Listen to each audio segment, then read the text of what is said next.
Hola, ¿qué tal? ¿Cómo están? Bienvenidos a una edición de su programa Más Turismo a través de la señal de TV UNSA y Radio Universidad. ¿Cómo están? Esperemos que muy bien.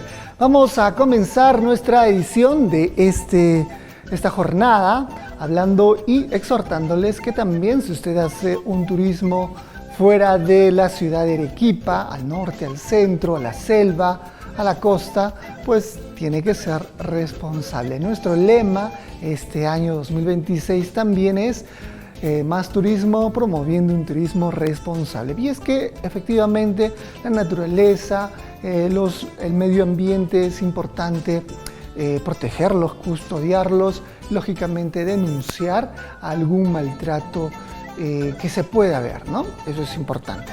Vamos a comentarles qué tenemos en esta edición, y en esta edición vamos a hablar sobre escultura, un tema que efectivamente no se conoce mucho, pero esta vez tuvimos la participación, la visita de un especialista a la ciudad de Arequipa y nos va a hablar sobre la escultura del siglo XVII.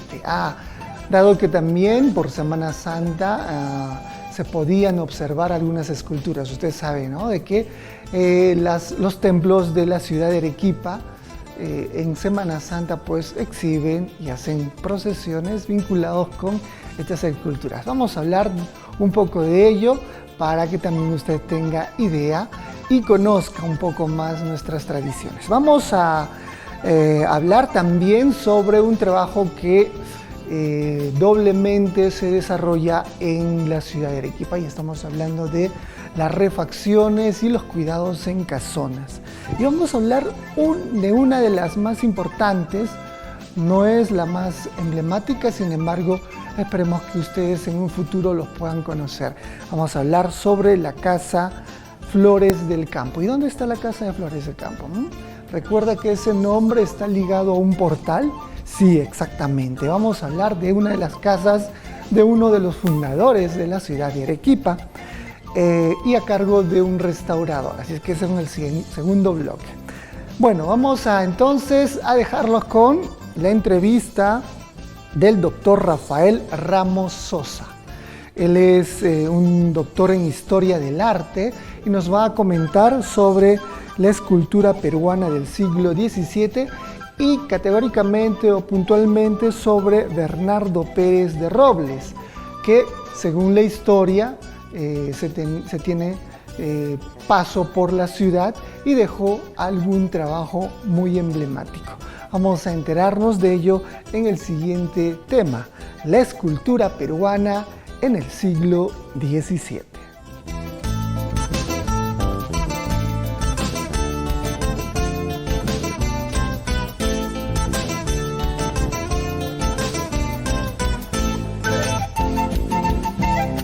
Y lo que hemos visto en esta conferencia, como digo, es unas manifestaciones escultóricas que hay en el Perú, en concreto en Lima especialmente, porque es lo que se ha estudiado más hasta ahora.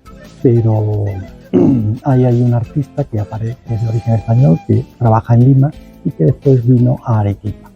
Y ahí hace una serie de esculturas de gran calidad. Entonces, y sobre todo donde se puede ver la profunda religiosidad del escultor a la hora de realizar esas imágenes, junto con una gran maestría artística, de dominio de la técnica, de la talla de la madera, policromada, ¿no? Arequipa guarda imágenes muy importantes. Sí, estas que hemos visto en la conferencia son de bastante importancia, sobre todo no solamente para los arequipeños, sino que es también importante para los españoles, ¿sí? Y en general para el Perú, ¿no? Porque es un artista que trabaja también en Lima, ¿no? Entonces, vive en Arequipa, entonces, y que después se vuelve a Salamanca, ¿no? Que no es frecuente que haya ese tipo de artistas que se vuelvan, ¿no? Y en Salamanca siguió trabajando muchos años, con lo cual difundió ese arte que había fraguado en el Perú, que él, digamos, de algún modo maduró en el Perú, lo termina después realizando también en Salamanca, y además dejó escuela, en Salamanca dejó escuela. ¿Que nos dices el nombre del artista? El artista es Bernardo, su nombre español es Bernardo Pérez de Robles, pero cuando llega a Perú cambia por Bernardo de Robles y Lorenzano. Cuéntame.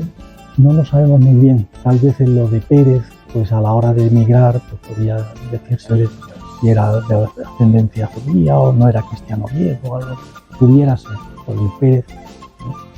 Pero no lo sabemos exactamente. De todas maneras, no es infrecuente que se cambien nombres o apellidos en la época. Hay otros artistas que les pasa lo mismo, ¿no? O sea que no es infrecuente, porque esa idea que nosotros tenemos que nuestro nombre es nombre, apellido y apellido, eso en esa época no estaba fijo ni era obligatorio, ¿no? Entonces se podía cambiar. Hablaba que este artista, este escultor vino muy joven. Sí, llegaría con 20 y pocos años, ¿no? Entonces, pero venía ya formado, o sea, ya era escultor, ¿no? Ahora, otro dato interesante era de que él era devoto. Por eso que también las tallas. Bueno, en la época fundamentalmente se hace escultura religiosa, ¿no? En España y en América especialmente, ¿no? Pero además era de profunda religiosidad, porque era nada menos que hermano tercero de la Orden de San Francisco. Eso significa que era un hombre que estaba comprometido con la práctica de los sacramentos, de la oración, etcétera. Incluso en su inventario de bienes cuando muere aparece ahí una serie de libros de carácter religioso, ¿no? Incluso ahora me estoy acordando, aparece un arte del pirú, que debería ser una gramática del quechua a lo mejor. Refiriéndose al Claro, una gramática el arte del Perú es el título del libro que pone el manuscrito.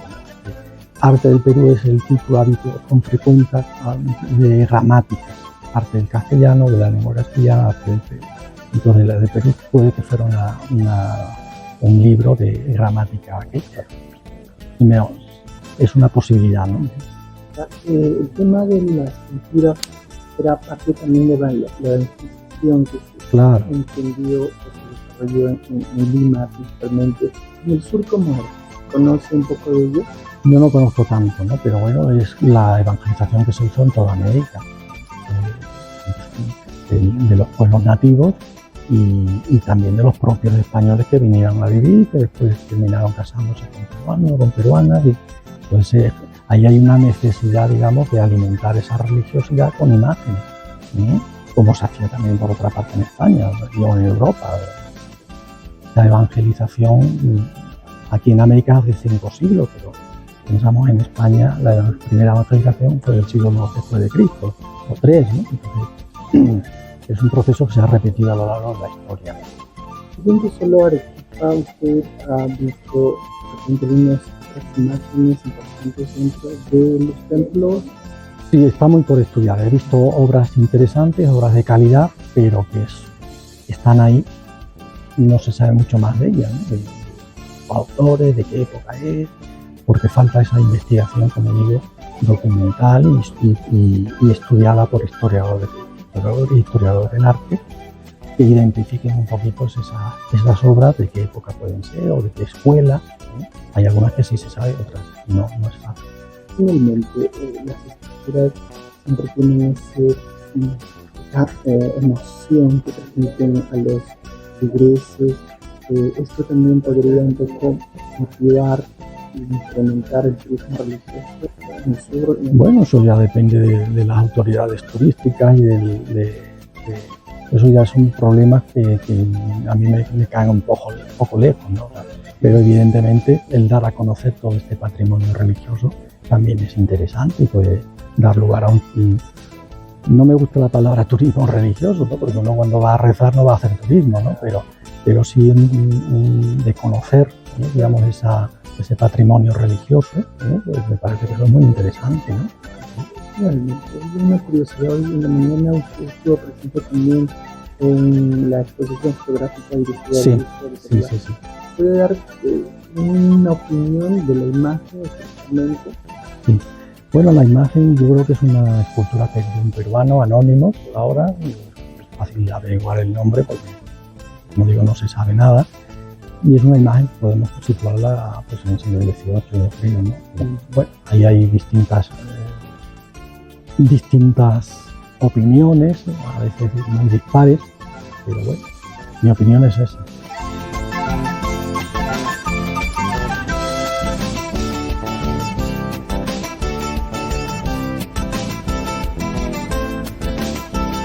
digamos, al igual que aquí en el Santo Sepulcro, que veremos después,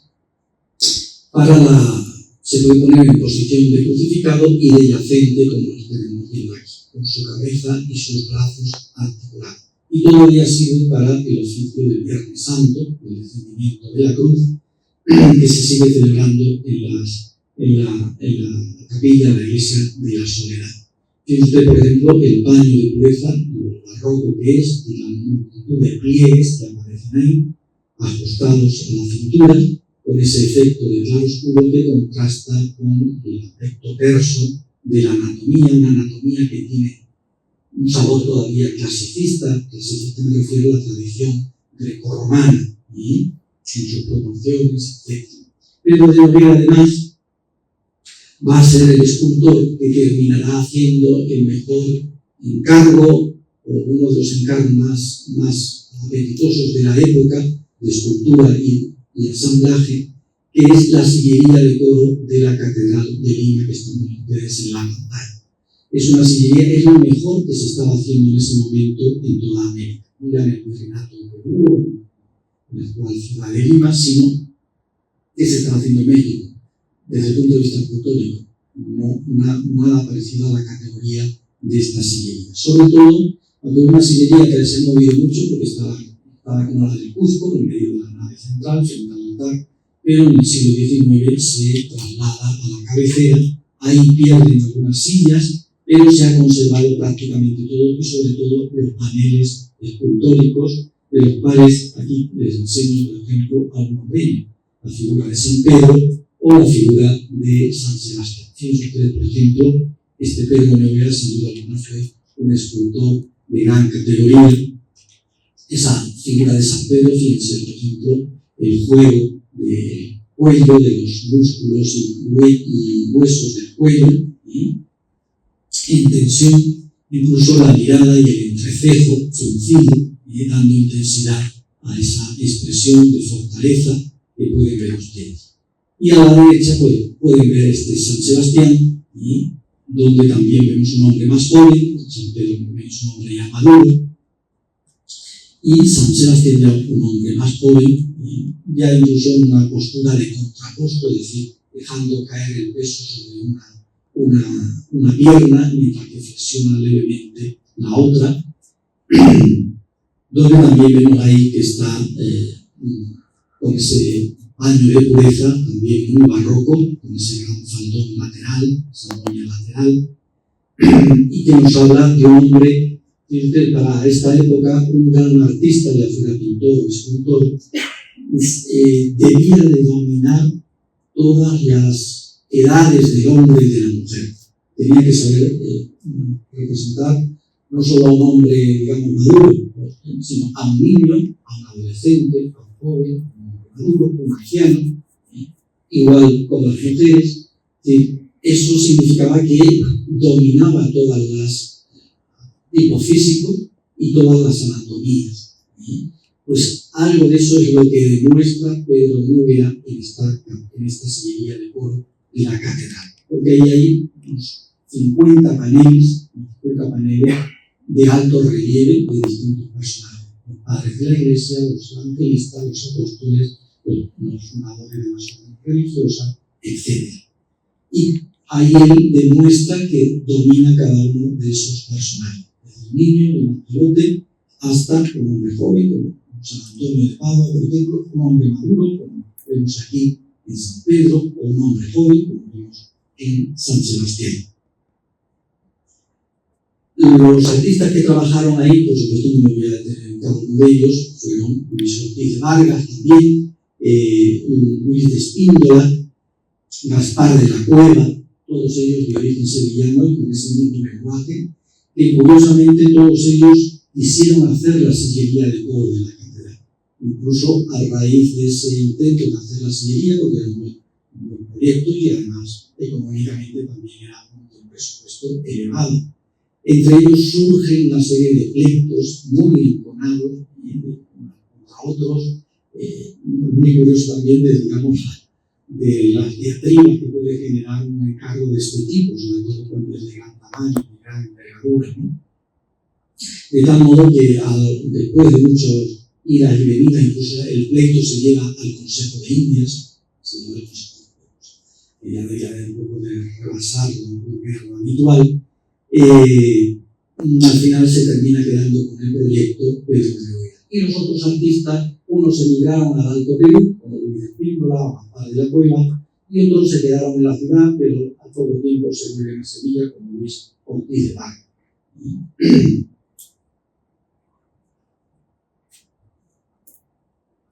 De todos aquellos retablos que se hicieron, que hay constancia documental para la ciudad, para los distintos templos de la ciudad, en el caso de Lima, con tantísimos terremotos, tan pavorosos, como ustedes conocen mejor que yo, pues se han conservado escasísimos retablos del siglo XVII y XX. Del principio del XVII casi ninguno, y sobre todo los grandes retablos mayores de los templos, que son desaparecidos.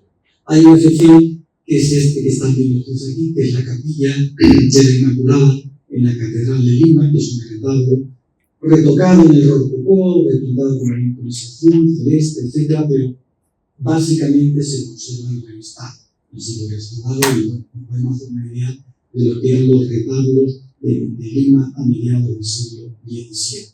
Este fue realizado por Asensio de Salas, y ahí interviene una serie, hay un aspecto curioso de la práctica artística de los talleres de la época, es que parece que el que contrataba un retablo era el maestro arquitecto. Y el maestro arquitecto, a su vez, subcontrataba la pintura, la escultura y la policromía. Pero en el documento muchas veces solamente aparece el arquitecto, porque es un problema que hay que determinar. Precisamente en este retablo de la Inmaculada aparece que fue realizado por Asensio de Salas de 1654, 52, 54. La escultura de la Inmaculada se le encarga a un escultor, que es Bernardo de Robles y Lorenzano. Ustedes lo han apellido porque es el artista que es un artista de origen español, luego hablaremos más de él porque es el que terminó viniendo a Arequipa. Él se llama, en España se llamaba Bernardo Pérez de Robles. No sabemos muy bien por qué cuando llega a América adopta el nombre de Bernardo de Robles y Lorenzano. Tal vez lo de Pérez, por lo mejor no ayudaba, por la ascendencia judía, no sabemos muy bien. El caso es que aquí aparece como Bernardo de Robles y Lorenzano. Y a él le encarga la imagen de la Inmaculada que están viendo ustedes aquí, hacia 1655. Este es un escultor, Robles, que, como digo, es de origen salmantino, nace y se forma en Salamanca, se forma allí con su padre, entre otros, porque también era artista, era cantero y escultor, pero con 20 y pocos años decide venir a América. Y a partir de 1644-45 aparece en la ciudad de Lima trabajando. Normalmente colaborando con los grandes retablos que se hacían. El arquitecto hacía el retablo, la arquitectura, y la escultura la hacía él o otros escultores que también había en la ciudad, ¿no? Y luego venía la policromía, que era un pintor y un dorador. Esta imagen que están viendo aquí casi nos recuerda más al modelo, si usted, que viene de Salamanca, es decir, Castilla. Castilla en esa época tenía la gran figura de la escultura castellana de esa época, y la gran figura de la escultura española de Barroco es Gregorio Fernández. Habría que pensar que él se formó en ese estilo. Ahí tienen ustedes a la izquierda una Inmaculada realizada por Gregorio Fernández. Fíjense ustedes que el modelo, esa niña joven, adolescente, en el cambio en la derecha, que es la que hace Pérez de Robles y Lima, es una mujer ya más mayor, joven, por supuesto, pero sobre todo fíjense ustedes cómo cambia la iconografía y el modelo artístico. Mientras que la de Salamanca, que están ustedes a la izquierda, y que sin duda él debió de ver en los años que él nace en Salamanca, y se forma allí. Como ven, la Virgen está con su túnica, con el manto, el manto sobre los hombros, de capa crucial. Mientras que si ustedes se fijan bien, el modelo sevillano habitual, que no les he traído para cargar de imágenes, es simplemente el manto que cruza por la espalda, deja un hombro libre, un hombro sin descubierto, y se cruza sobre el pecho, llegando al otro brazo. Bueno, es curioso que él, formándose en un modelo, cuando llega a Lima, en cambio, opta por esta otra tipología escultórica de la Inmaculada, seguramente porque precisamente Lima tenía esa tradición de escultura sevillana, de muchos sevillanos por ahí, y él se adapta, digamos, a esa exigencia de la clientela. Ya que por supuesto, en Lima hubo otros muchos escultores, lo que pasa lo difícil es, a veces tenemos los nombres, pero lo difícil es encontrar alguna obra suya con seguridad. Eso es lo más difícil, ¿no? Donde hay otros escultores que no voy a citar, pero que haya obras conocidas con seguridad es lo que les estoy presentando, ¿no? Este Bernardo Pérez de Roble, como digo, fue un hombre que llega a Lima en 1744, como digo, y empieza a trabajar. Se asienta en la ciudad, se casa con una limeña, tiene varios hijos en Perú, pero curiosamente él, después de muchos años, termina volviendo a Salamanca. Vamos a ver aquí. Pero también es muy interesante Bernardo Pérez de Roble, porque pasados unos años lo encontramos en la ciudad del Misti, lo encontramos en Arequipa. Todavía no sabemos muy bien por qué, porque el trabajo no le faltaba, era la capital, Lima, él era muy buen escultor, no le faltaba trabajo. No sabemos bien, aquí seguro que hay historiadores, yo les invito a que ustedes, a ver, historiadores tanto de historia como de la religiosidad de la época, del siglo XVII en Arequipa, pues buscar en los archivos arequipeños a ver si encuentran más documentación, tanto de él como sobre todo de otro aspecto que vamos a ver ahora a continuación alrededor de su figura. Aquí en la ciudad del Misti tenemos constancia documental, notaria, que hace, yo casi diría que es la obra escultórica mejor documentada de todas las que hace, en América y en España. Es el crucificado de la Veracruz. Ustedes ahí está en la iglesia de Santo Domingo. Es un crucificado que le encarga la cofradía de la Veracruz en 1662. Continuamos con el programa y estaba un bonito tema, ¿no? Las esculturas por sí tenían que justamente desprender un poquito de dolor, ¿no? Pasión, etcétera, ¿no? Y las esculturas, obviamente, también se masificaron, no tanto como las pinturas que hemos tenido, que tenemos en los templos, pero hay esculturas también muy valiosas, que tienen mucha historia, y eso es muy importante haberlo conocido. Seguro que habrá otra oportunidad de seguir conversando y un poquito conociendo este arte religioso que se mantiene afortunadamente en nuestra ciudad, ¿no? Listo, vamos a hacer una pausa y regresaremos con una entrevista a cargo de un tocayo, William Palomino, y él nos va a hablar un poco, nos muestra una de las casas más emblemáticas que se encuentra justamente en el Portal de Flores. Regresamos con ello, los dejamos con efemérides viajeras.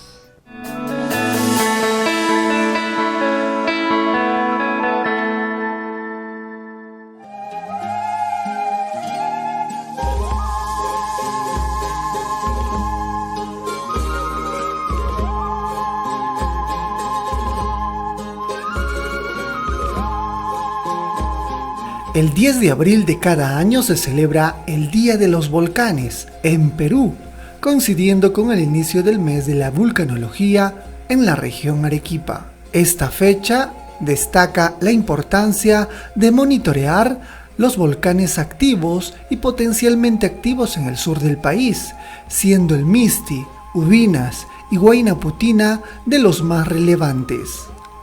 El Instituto Geofísico del Perú, a través del Centro Vulcanológico Nacional, vigila la actividad de 13 volcanes. La mayoría de los volcanes activos se ubican en el sur del Perú: Arequipa, Moquegua, Tacna, formando parte de la zona volcánica central de los Andes. El Ubinas es uno de los más activos, con episodios eruptivos recientes. El Misti es considerado el volcán emblema de Arequipa por su cercanía a la ciudad. En 1600, el volcán Huaynaputina provocó la erupción más grande registrada en el Perú, con impacto climático mundial. Diariamente ocurre entre 40 y 60 sismos que son imperceptibles para la población de Arequipa. El IGP, a través del Centro Vulcanológico Nacional, vigila el Misti de manera permanente y en tiempo real desde el año 2005 mediante una red geofísica compuesta por 6 sismógrafos, una estación GPS y 2 cámaras científicas. Además, la sismicidad, un aspecto que evidencia también que el Misti es un volcán activo, es la emisión esporádica de fumarolas desde el cráter. Muchos arequipeños observan estas emisiones que, en ocasiones, sobrepasan la cima del volcán y son visibles desde la ciudad de Arequipa. Las emisiones fumarólicas del volcán Misti son mayormente vapor de agua, producto de la evaporación de agua meteórica que se encuentra próxima al cráter y es calentada por la influencia del sistema volcánico. Esta conmemoración busca generar conciencia sobre la gestión del riesgo volcánico en las regiones del sur del país. El 10 de abril de cada año se celebra el Día de los Volcanes en Perú.